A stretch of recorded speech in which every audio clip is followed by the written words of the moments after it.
Hello, I am Scheming Banana, your resident internet nobody. And today, I come to you with a question. What is a gamer? In this video, we will be exploring the word gamer, what it means, and what it could imply. Welcome to the world of gamers.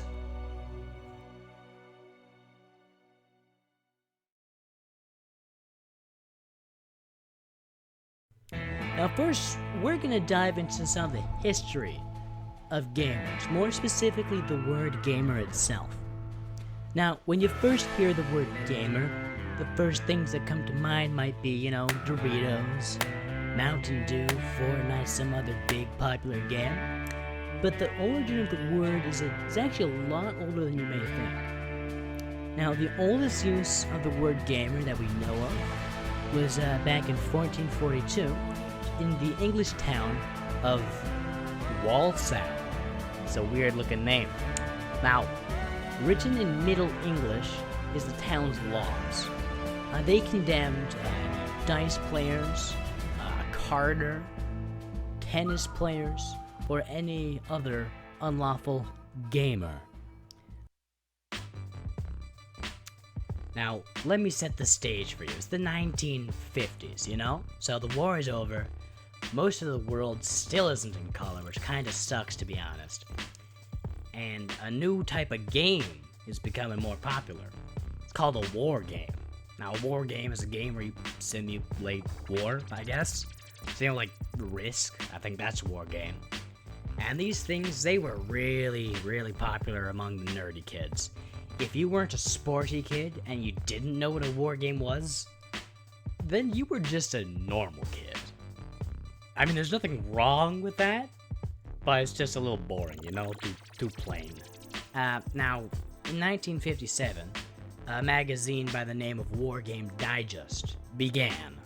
Now, in this magazine, war game enthusiasts were referred to as war gamers.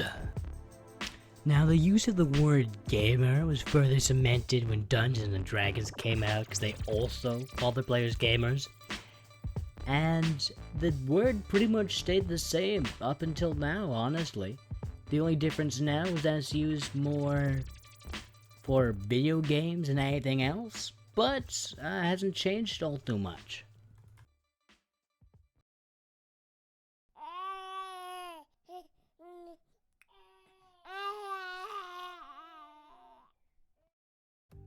Now, to get a better understanding of the gaming community, we're going to look at a few different games. To start off, we're going to look at Call of Duty, or COD. Now, out of any game I can think of, COD has the worst player base.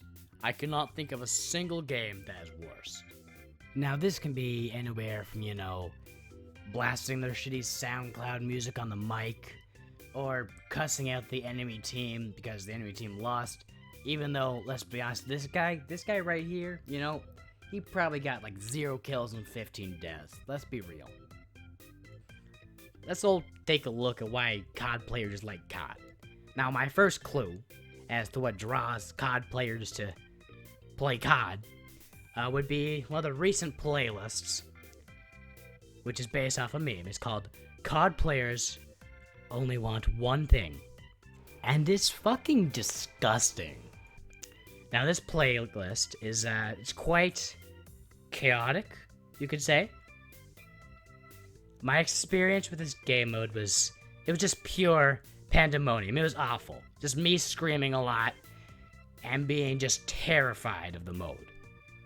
Now, at one point, I came up with a strategy to counter the chaos of everyone, friend or foe, spawning either directly in front or directly behind me.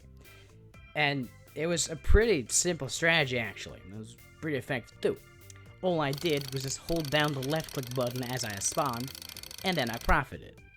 People would spawn in front of me, and boom, bang, bing. Easy kills everywhere. Now, this strategy did wonders for me when I just, spawned behind someone, or someone spawns in front of me. Pretty good. It didn't really work elsewhere. You see, the main issue with this strategy is after, shooting so many times, you run out of bullets. So that's why my gun looks like this. Now, I was wondering, why do COD players want this? This is chaos. There's explosions everywhere. You can't get a coherent thought in without being interrupted by a Predator missile. This game was just not good. But then that's when it came to me. I thought, these players probably aren't actually any good. It's probably just kind of lucky. Although that seems like I'm just complaining because I am bad. And I am complaining because I am bad. But I wasn't wrong. The people who play this mode play it because all they have to do is sit in a dark corner of some shipping container, throw down some claymores, and maybe if they want to try something new, they throw down more claymores.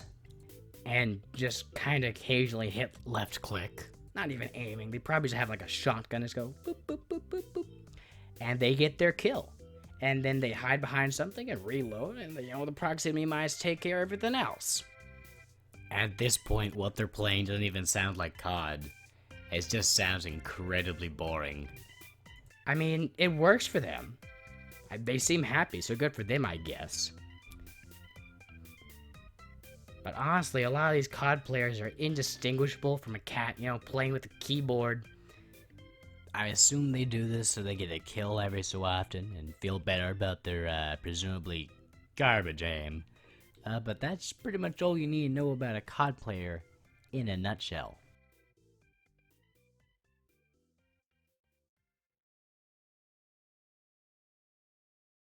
Every time I close my eyes, I wake up feeling so horny.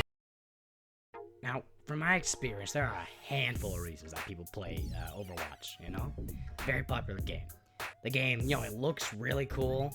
The graphics can be nice. The characters are all pretty cool. I can't think of any lame characters off the top of my head. Some of the characters are really, really cool. Like I would say, both McCree and Sombra are pretty cool characters. People also play because the lore and story building is pretty good in this game. I mean, there's some other games like, Apex Legends and Rainbow Six have some okay, lore, but this game kind of blows them out of the water in that category. Now, people also play it for, the 6v6 hero-based gameplay. So the mechanics are pretty cool. Those are all good, normal, valid reasons to play a kind of game like this. Nothing out of the ordinary. But there is one reason in particular. It's not a very big reason, but it exists, and I want to mention that. And I don't think it gets enough attention. Now, this reason, it's a bit unusual, you could say. That reason is, the reason is people play because there is a ludicrous amount of Overwatch. Now, it can range from anywhere from, McCree wearing a swimsuit, any character wearing a swimsuit, even Torbjorn wearing a swimsuit, which I wish I never saw. Or it could be straight up Overwatch characters fucking. Big range. Now, honestly, I could not tell you why there is so much Overwatch porn. But I've just come to accept it for what it is, It is what it is. It is what it is. There's no stopping it. It's like Rule 34. If it exists, there is porn of it. Now this actually raises a question. Why, gee willikers, scheming banana. Now I know there's a lot of Overwatch porn, but how does that make people want to play the game? Now let me explain it to you. Break it down, okay? So little Jimmy over here, he just learned a new word, right? And that word is, it's Boobies. Jimmy then searches said word, and what does he find? Half-naked Overwatch characters. Now, because of these images, Jimmy's horny inner middle schooler self is awakened. So he decides, I'll go play Overwatch because the horny middle schooler logic, I guess. Maybe he thinks he'll see more Overwatch boobies. I mean, all of them would be inside of clothes, but I suppose there are Overwatch booties. Or maybe he's decided that Mercy is going to be his new waifu, and he must learn all about her so he can properly cherish her. Now, either way, he's going to be playing a lot of Overwatch, and later on the line, to be fair, he'll probably be playing more for the actual gameplay, and not just because of fictional boobies. But that's not as funny as what I said, so we're going to ignore that. Let's just throw that away in a corner and forget about it. In the trash.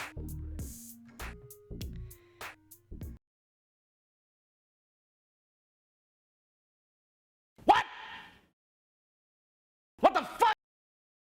Now, the next part of Overwatch I'm going to discuss is the looking for group feature. Now, the looking for group function is almost like a Discord server, to be honest. So you make a title for your group, you select the game mode, and then people who want to play that game mode, they join you so they can play.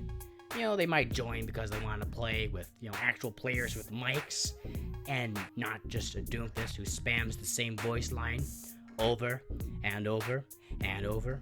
And they say chivalry is dead. Or maybe it's because this way it might be quicker to queue a game. Sometimes the queue time can be kind of long, especially for damage players, so it's just not fun. Now that all sounds nice and normal, and honestly quite useful.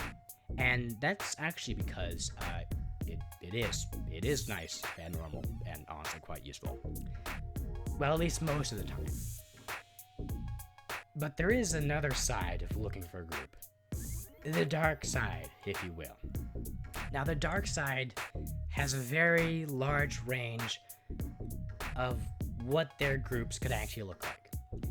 Now, it could be anywhere from, taking a shot every time you win a game, or e-girl tryouts. This side is unpredictable, unprecedented, and unexpected. I don't think there's ever been a time where I joined a dark side group and I didn't hear, like a ukulele playing, which is quite nice given the right mood, but sometimes you're instead greeted with something else. I can't exactly say what you will be greeted with because there are so many possibilities, but one of those possibilities that I personally have experienced is belly button porn. Have you ever looked at belly button porn? It's so weird. What? What the fuck? Interesting stuff. Or a fan blowing into somebody's 2010 Apple earbud microphone. Or an Echo and an Ana getting intimate. Sir.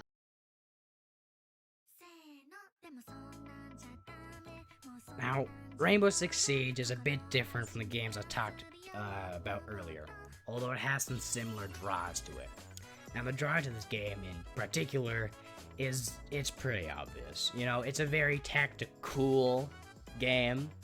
A game with stealth mechanics. That's kind of rare in a player versus player game, or as the cool kids call it, PvP.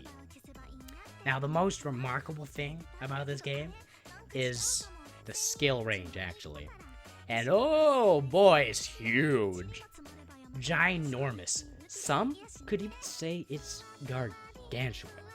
It's like the difference in running speed between a literal infant and Usain Bolt. The vast majority of people fall into the first category, and I don't blame them. In fact, fun fact, my very first season, my rank was actually in the negatives. Now, not only did I not know this was possible, but apparently a lot of other people didn't, because they were all very surprised when I told them. Now, looking back, I'm not even sure how that was possible. Even people in silver and low gold play like your 4-year-old brother that your mom is making you play Mario Kart with so he will stop banging pots and pans together. But somehow I was much, much, much worse than that, and I'm proud of that. Now, these players, they have no fears. They will just yeet inside of that building, through the window, without a moment's hesitation. And then they will get hip fired by a cav who was prone under the window the entire time. And then proceed to get interrogated and probably berated by their team for not being good. Now, on the other side of the spectrum, there are players you look at and you just think, wow, this guy has no life, okay? But let's be real, you are just saying that because you lost.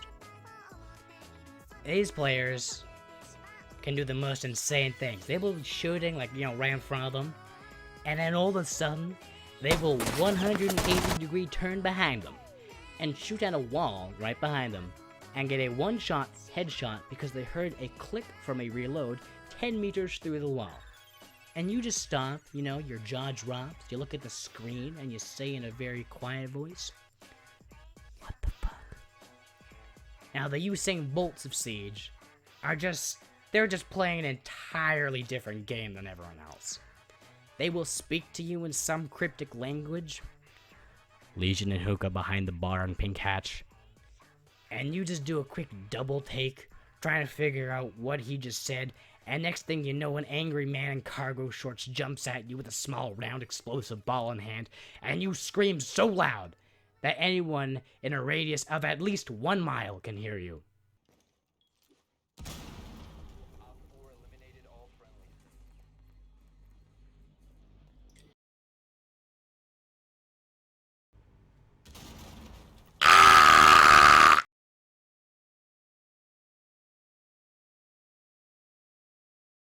In conclusion, there seems to be a lot of different reasons why people play games.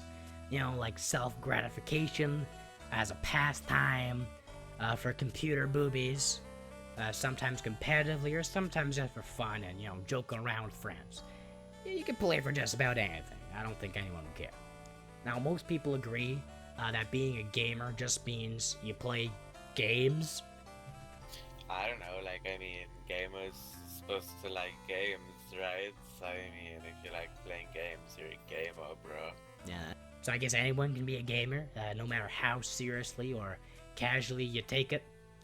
And, some other people I interviewed had stuff like, raging and being racist is pretty common in a gamer. Racism. And also, here's a funny one. If you put a Y between the letter A and M in the word gamer, it spells gamer, which is kind of wacky, not gonna lie. But overall, seem to be an inclusive bunch, even though they have a lot of flaws, like cussing out children, and sexism, and just overall not good manners, and racism and stuff like that, But they can be nice.